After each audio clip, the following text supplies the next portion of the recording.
I was at a tech summit in Austin recently, and I was leaning against the back wall of this hall. It was completely packed, standing room only. Oh, I think I know the kind of event you're talking about.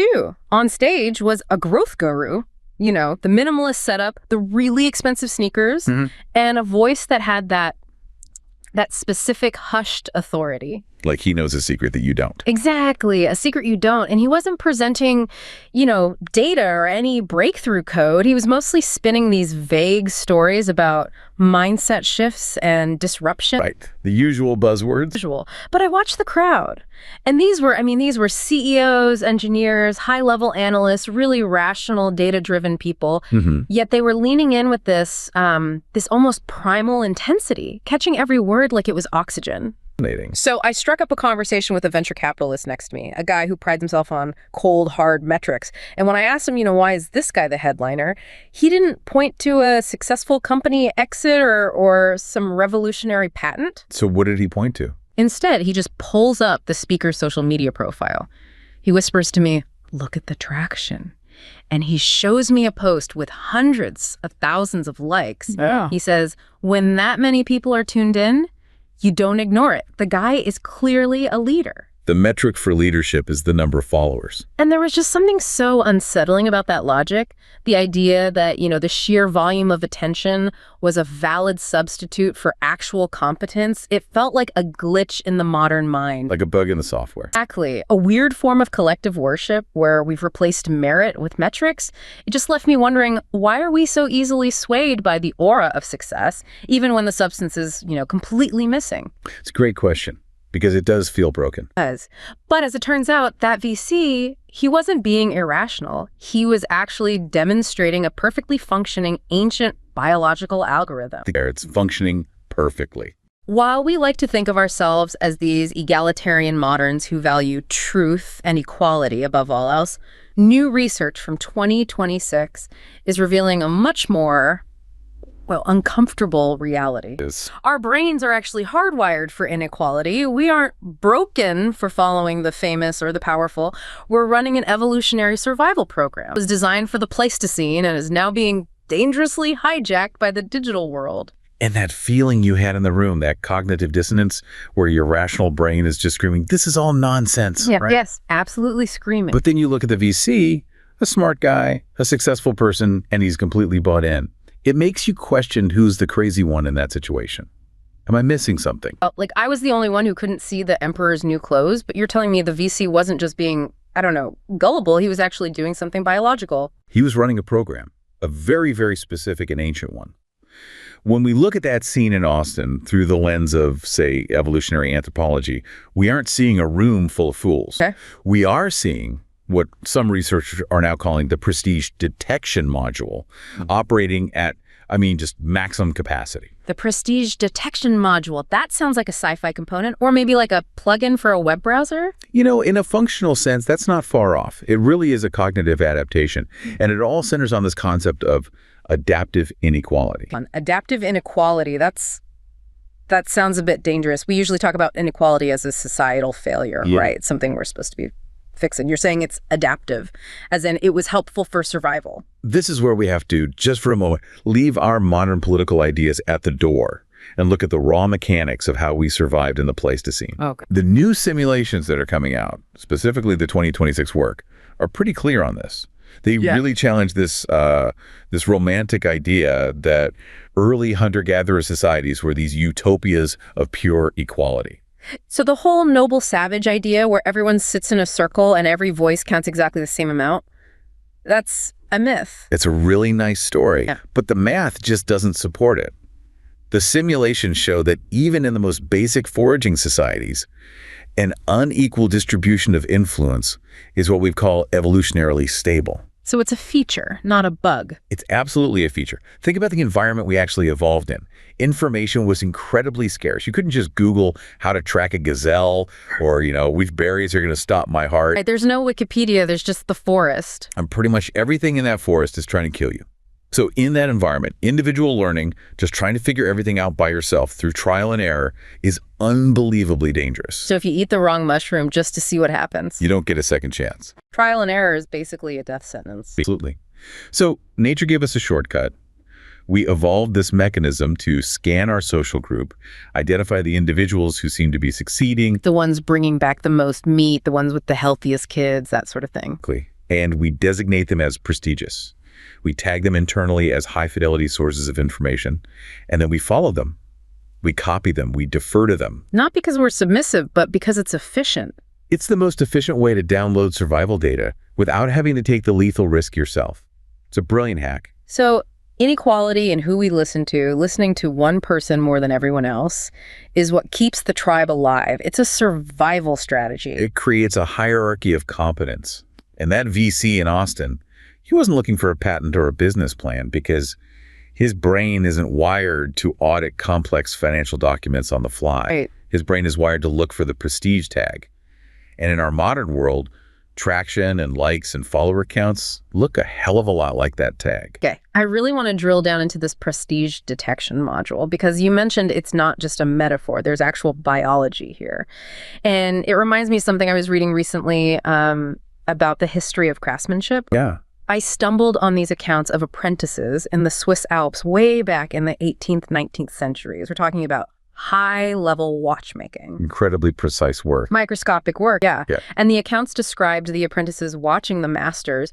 But it wasn't just that they were paying attention. It was described almost as a trance, like they physically could not look away. So it was an involuntary focus. Totally. But the detail that really, really stuck with me was the hands. The hands? Yeah. The apprentices would be standing there, maybe with their hands behind their backs or at their sides, totally still. But as the master moved his tweezers to adjust a tiny hairspring, the apprentice's hands would twitch. Hey. Yes, these little involuntary micro movements that were mimicking the master without even holding a tool. It was spooky, honestly. That is such a perfect example. That twitch you're describing, that is the smoking gun of the prestige detection module in action. It's not just focus, it's simulation. So they weren't just watching, their brains were rehearsing. Neurally, yes. This is where mirror neurons come into play. When you identify someone as a prestige model, someone your brain has tagged as better than me at this important thing, your brain stops just recording visual data. It starts running a simulation. It's mapping their movements onto my own motor cortex. You are literally feeling what they're doing in your own neural pathways. So when I watch a master chef chop an onion with that incredible speed and I feel that weird little urge in my own wrist to do the same motion, that's my brain trying to install the software. That's the download happening in real time. And it's driven by chemistry. It's driven by dopamine. This is the other key physiological component. Okay. The research suggests that when we focus our attention on these high-status cues, when we align ourselves with the leader, our brain rewards us with a little hit of dopamine. So it feels good to watch the best. It feels chemically rewarding. It creates a feedback loop. Learn from the best, feel good, repeat. Yeah.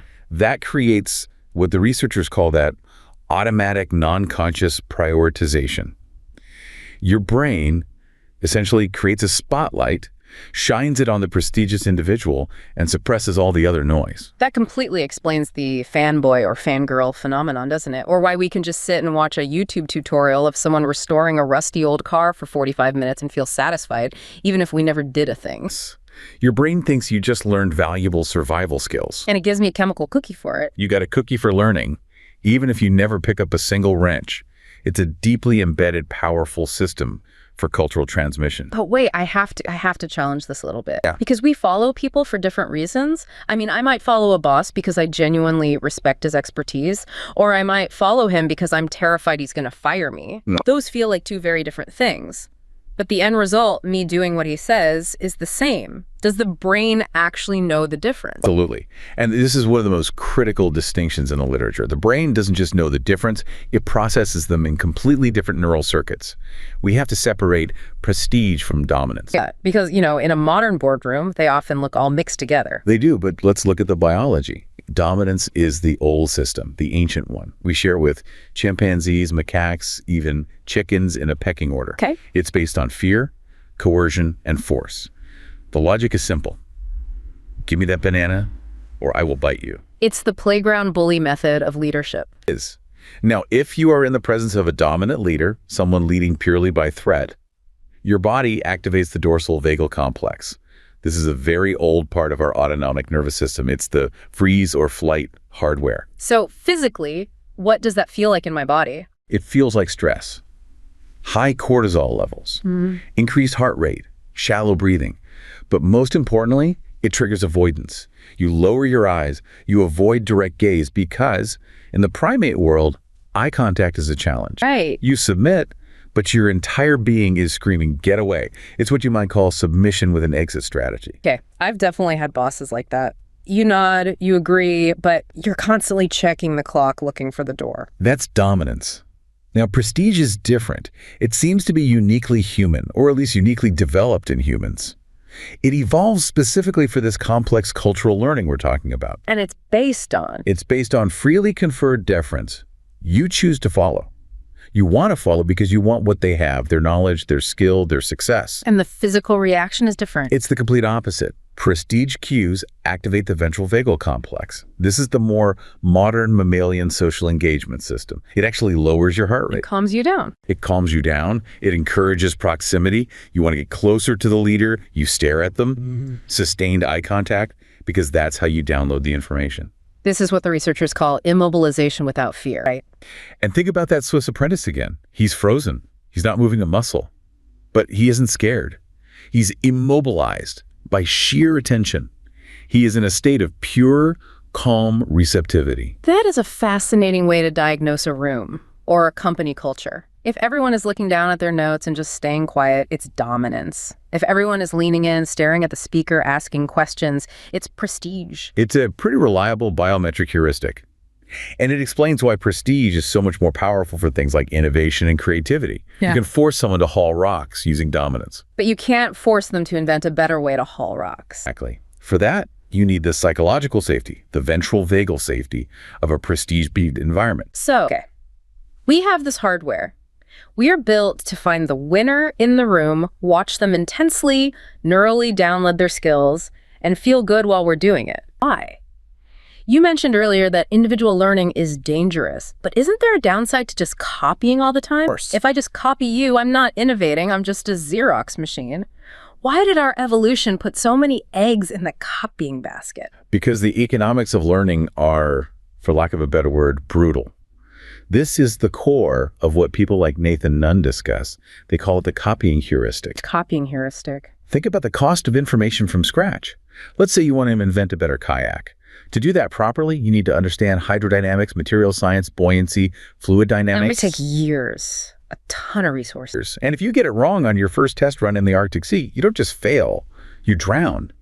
The cost of failure is absolute. It's a very high risk, very high cost. But copying the kayak of the guy who already has the best one, the one who always comes back with the most seals, that's low risk, low cost. And you don't need to understand why it works. Oh, you just need to build it exactly like his. We call this causal opacity. We often don't know the deep reasons why our cultural tools, our recipes, our traditions, our technologies work. We just know that they do. We're like script kiddies in the world of coding. Just copying and pasting blocks of code we don't fully understand because we know it produces the right result. We are all script kiddies. And that's the foundation of the collective brain theory from people like Henrik and Muthukrishna. Yeah. Human genius isn't that we are all individually brilliant like a planet of Newtons. Right. It's that we are incredibly good at downloading the apps that our ancestors built over thousands of generations. I love that app store analogy. Culture is the app store. But here's the problem it creates. In the actual app store, you have millions of options.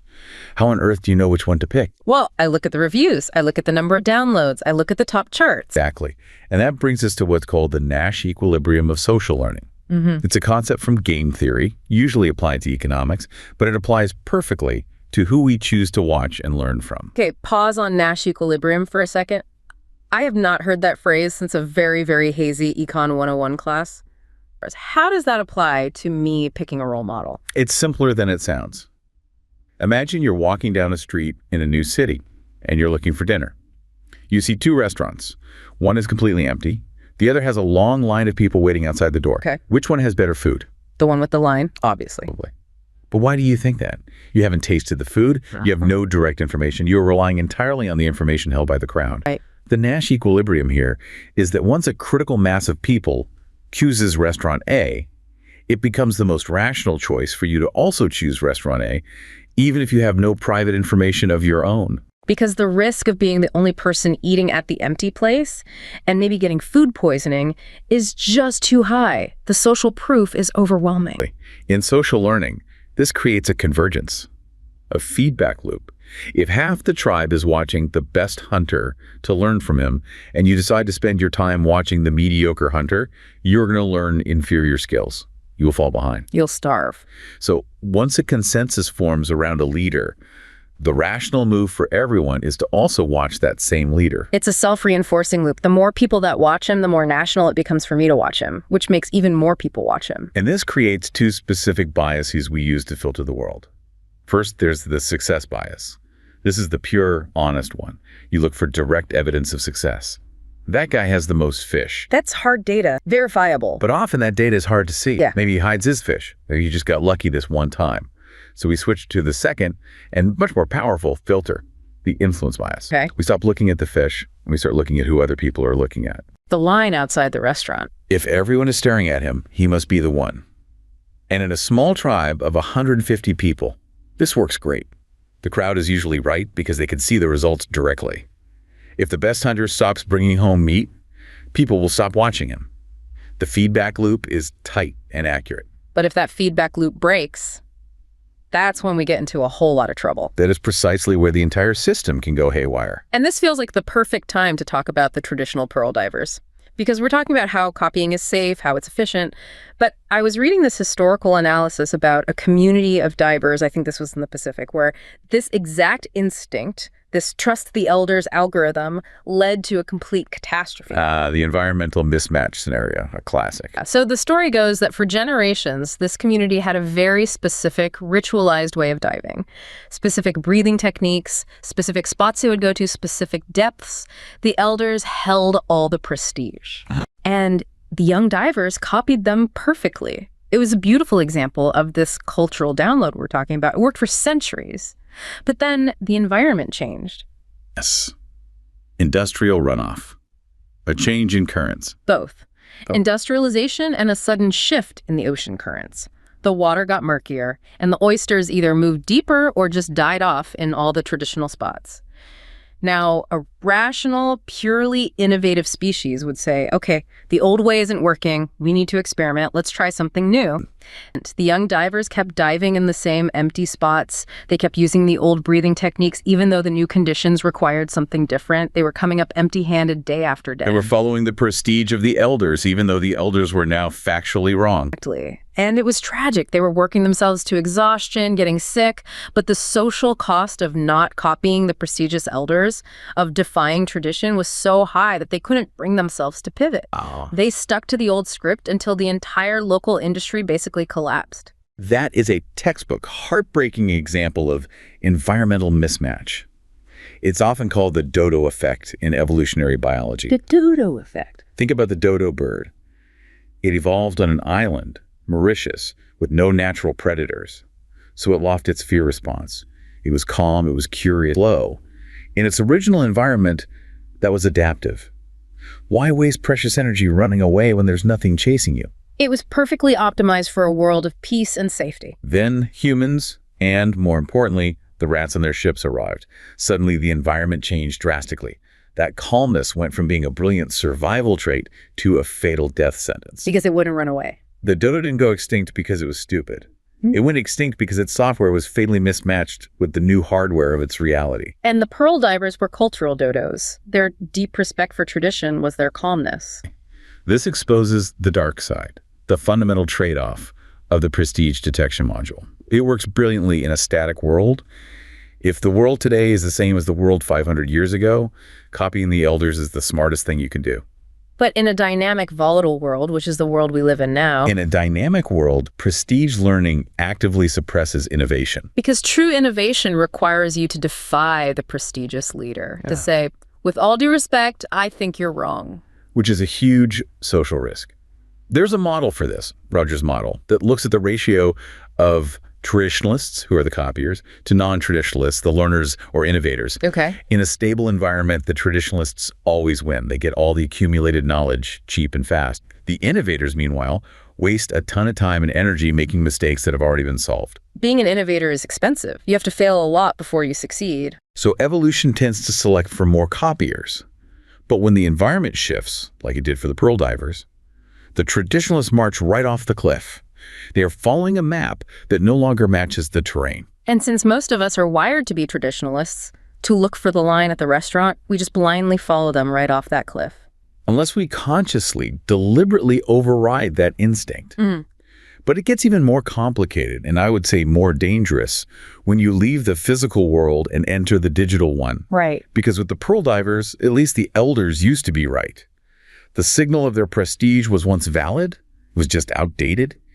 In the digital world, the signal itself can be completely, utterly fabricated from day one. This is the big one, the digital hijack. We've gone from the Swiss watchmaker, which represents honest skill, to the pearl diver, which is outdated skill. Cut by tradition. To the influencer in the fake private jet. This is where we need to spend some real time, because this isn't just a quirky cultural trend. It's a systematic industrial-scale exploitation of our ancient biology. I want to paint a picture for you, because I'm sure you've seen this online. There are these studios now in places like LA and Moscow that are built to look exactly like the interior of a Gulfstream private jet. They have the leather seats, the oval windows with fake sky, the champagne flutes on the table. But it's just a plywood set in some warehouse. You can rent it for like $50 an hour. It's the discount peacock tale. And I watched a short documentary on this. You see these kids influencers, aspiring rappers, lifestyle coaches lining up to take photos. They post it with a caption about "the grind never stops" or #blessed. And then you look at the comments, thousands of people typing goals, "you're a leader," "teach me your ways." Incredible. It's costly signaling theory being hacked in plain sight. Okay, unpack costly signaling for me. Because that sounds like a contradiction if the jet only costs $50. In nature, signals of fitness are supposed to be expensive. They have to be costly, to be honest. Take the peacock. A peacock's tail is a metabolic nightmare. It takes a huge amount of energy to grow and maintain. It makes the bird slow and clumsy. And it's basically a giant iridescent neon sign for tigers that says, "Free lunch here." So if a peacock has a giant, beautiful tail and is somehow still alive? He must be an absolute badass. He must be incredibly fit, fast, and healthy to survive, despite the massive handicap of that tail. It is an honest signal of his genetic quality. You can't fake a tail like that. You either have the genetic fitness to pull it off, or you don't. And in human tribes, this was... Right. What? The potlatch feast. Yep. Throwing a huge party and giving away all your food. The potlatch is a perfect example. Or a big game hunt. If a hunter brought back an eland and threw a massive feast, giving away 500 pounds of meat to the tribe, that was an honest signal of his surplus and skill. You could not fake having 500 pounds of meat. You had to go out and get it. So our brains evolved over millennia to trust these kinds of displays. The internal logic is, he has a massive surplus, therefore he must have incredible skill. But the digital world introduces dishonest signaling at an industrial scale. The fake jet is a signal of a massive resource surplus. I can afford a $60 million plane, but the actual cost is $50. It's a counterfeit signal, a deepfake of success. It's a hack. Our prestige detection module sees the visual cues, the leather seats, the champagne, and because we did not evolve in a world with plywood sets and rental studios, the brain accepts the signal as true. It just fires off the old program. It releases the dopamine. Yeah. It says, this person is a high-status leader. Attention, follow them. But this is the part that frustrates me. We know photos can be faked. We all know about Photoshop and filters. Why do we still fall for it? Is the biological drive just that much stronger than our rational modern logic? And it's compounded by the other mechanism we talked about, the influence bias. This is where the rich get richer dynamic really takes off. The snowball effect. In network science, they call it preferential attachment.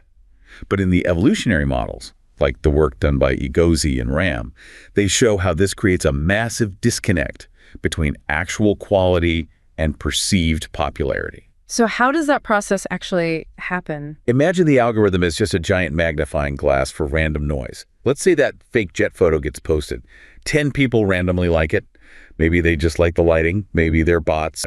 The platform's algorithm just sees engagement. So it shows it to more people. It shows it to 100 more people. Yeah. And those 100 people see the photo, but they also see the 10 likes underneath it, and their influence bias kicks in. They think, oh, other people are watching this. It must be important. So they like it too, and then it goes to 1,000 people. And then 100,000. It's like a snowball rolling down a hill. The snowball isn't getting bigger because it's the best snowball. It's getting bigger because it happened to hit a patch of wet snow at the very top of the hill. It's what biologists call genetic drift, pure randomness that gets amplified and then locked into history. So the person with the fake jet ends up with 1 million followers, not because they have any survival wisdom to teach us, but because they essentially won the lottery of early random attention. Exactly. But our Pleistocene brain interprets that 1 million followers as irrefutable proof of competence. We think 1 million people can't possibly be wrong. But they can be. And this leads to what some are calling the tevolution of prestige.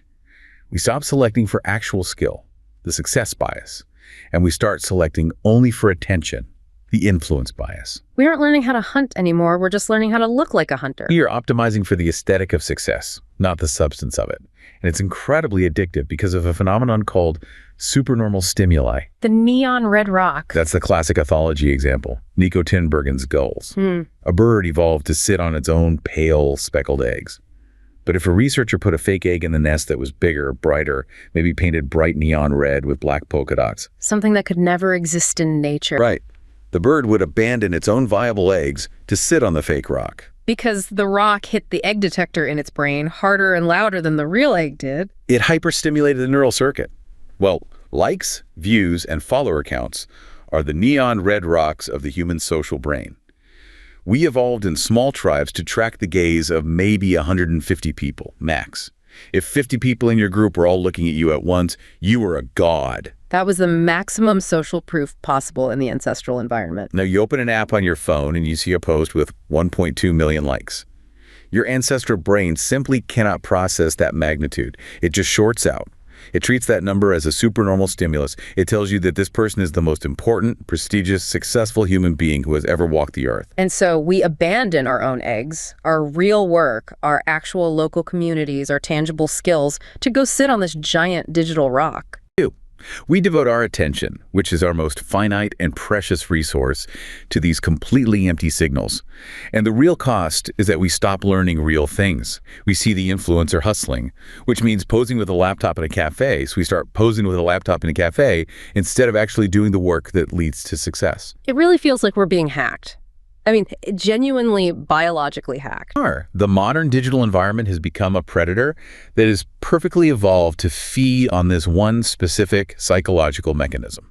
So let's just zoom out for a second. We've traced this whole arc. We started with the biological necessity of inequality, the apprentice needing the master in the Swiss Alps to survive. That was functional prestige. Honest skin. And then we saw the pearl divers, where that same respect for the master became a trap because the world changed around them. That was tragic. All adaptive, yes. And now we're at the fake jet, where the master is a complete mirage, a fabrication. That's just dangerous. It's an evolutionary dead end. We're learning the wrong things from the wrong people for the wrong reasons. And it brings me right back to that VC in Austin, the guy looking at the growth guru and whispering to me about traction.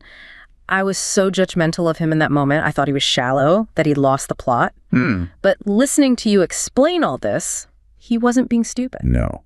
He was just trying to navigate a very confusing new world with a very old map. He was using a compass that served his ancestors perfectly for 200,000 years. It's just that now the magnetic north has moved and somebody has put a giant, powerful magnet right in his pocket. Analogy. The instrument is working exactly as designed. The environment has been completely rigged. So this is the big question then. If we are hardwired for this, if I can't just reach into my brain and surgically remove the prestige detection module, what do I do? What do any of us do? How do I stop sitting on the neon rock? You can't delete the software, but you can learn to audit the output. This is a crucial takeaway from a lot of this new work. We need to develop a conscious manual prestige audit. A manual override for the automatic system. Yes. When you feel that pull, that automatic sense of reverence for someone online, or that reflexive desire to agree with a thought leader just because they have a massive audience, you have to pause.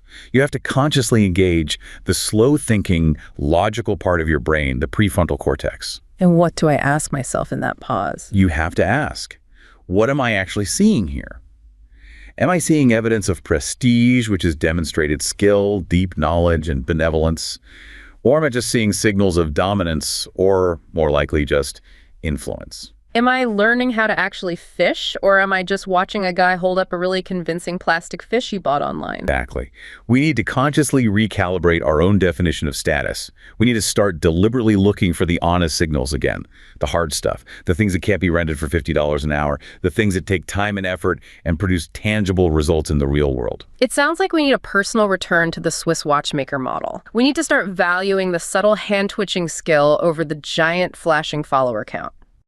We need to train ourselves to be more like the apprentice who is focused on the hands and less like the bird that is mesmerized by the red rock. That is a hell of a challenge in a world that is built almost entirely out of bright red rocks. It is the challenge of our time.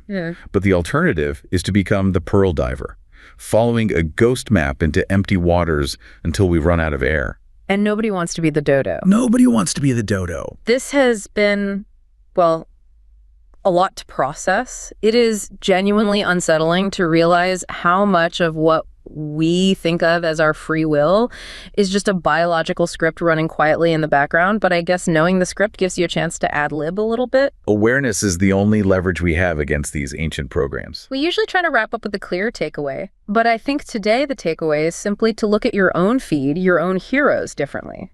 I think I can leave you with one final thought. We spend so much of our time and energy worrying about algorithms, the YouTube algorithm, the TikTok algorithm, how they're controlling what we see. But we rarely stop to think about the primary algorithm, the one that's running inside our own skulls. The human algorithm. So maybe we can start to ask not just who is influencing us, but what environmental signals our brain's old software is mistaking for genuine adaptive prestige. In an age of algorithmic curation, this is not just some intellectual exercise. It is a necessary step in reclaiming our agency over what we learn and ultimately whom we trust.